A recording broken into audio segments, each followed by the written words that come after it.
and honor, brothers. Internal fortress systems are failing. Restore them. I shall see that the system is brought back online.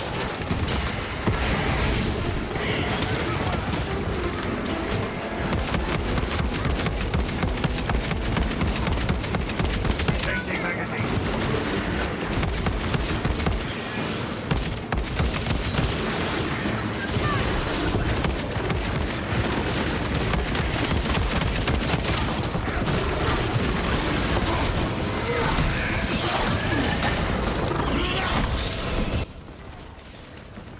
Boys and girls, this is the GameTHOTS, and we've been talking about Warhammer Space Marine 2 since before it came out, actually. It was some of the most fun I had last year, and I really enjoyed my time with it.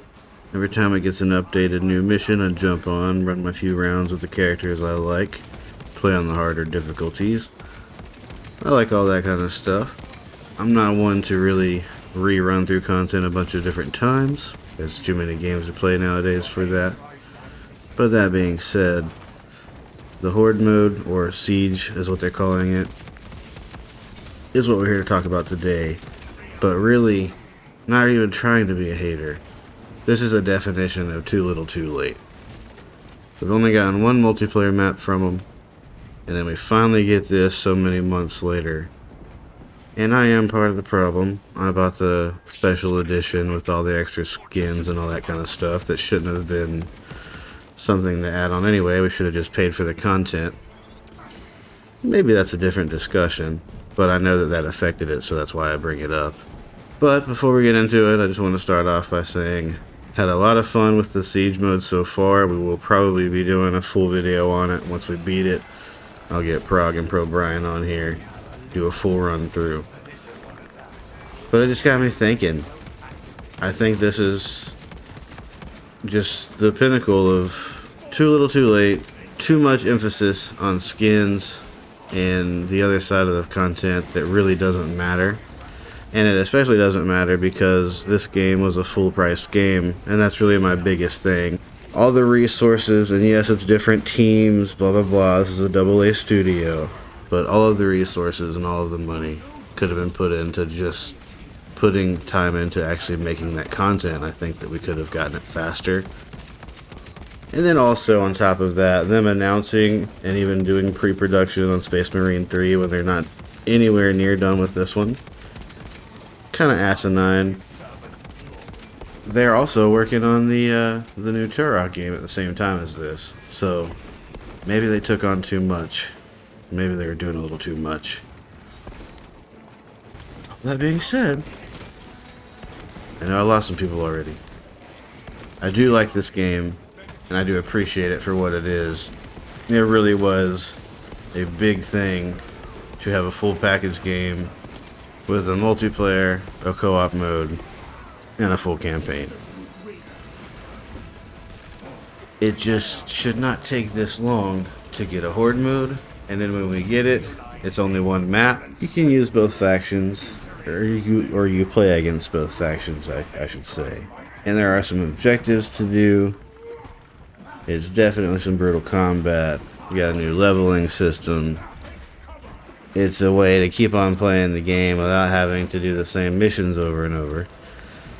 But they really should have thought about trying to integrate some of these Horde functions, or at least parts of the maps of the other missions for the Horde mode. Because this is just going to be another drop in the pan. But at the same time, it's a prepaid project. So there you go. They already got our money.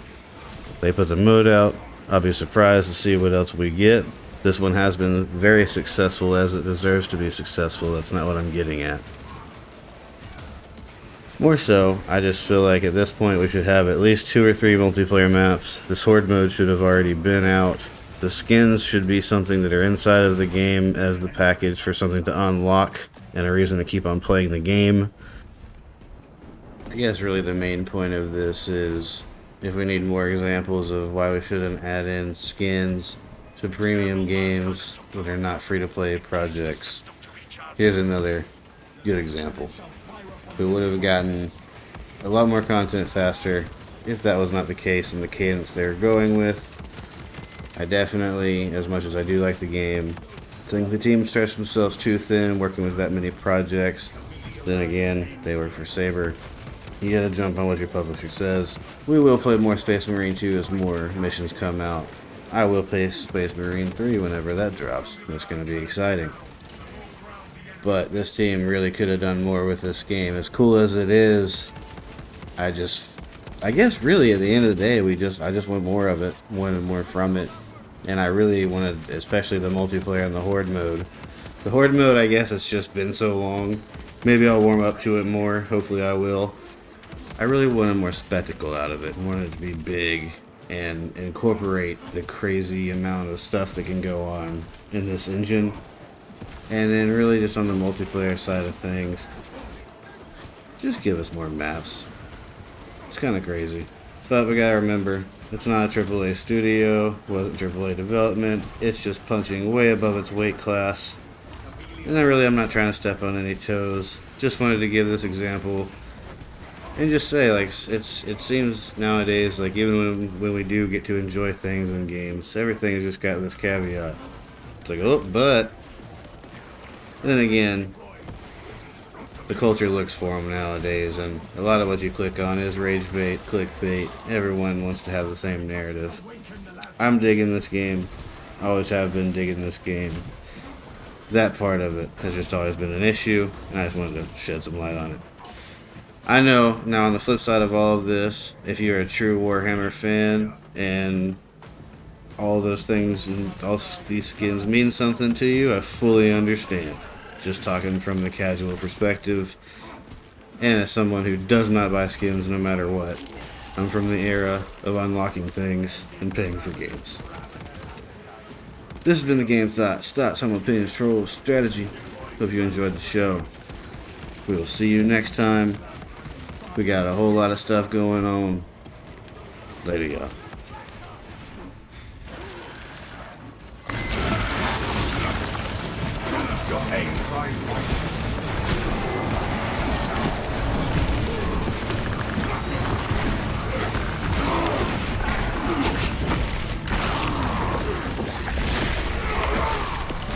Nothing to stood no chance.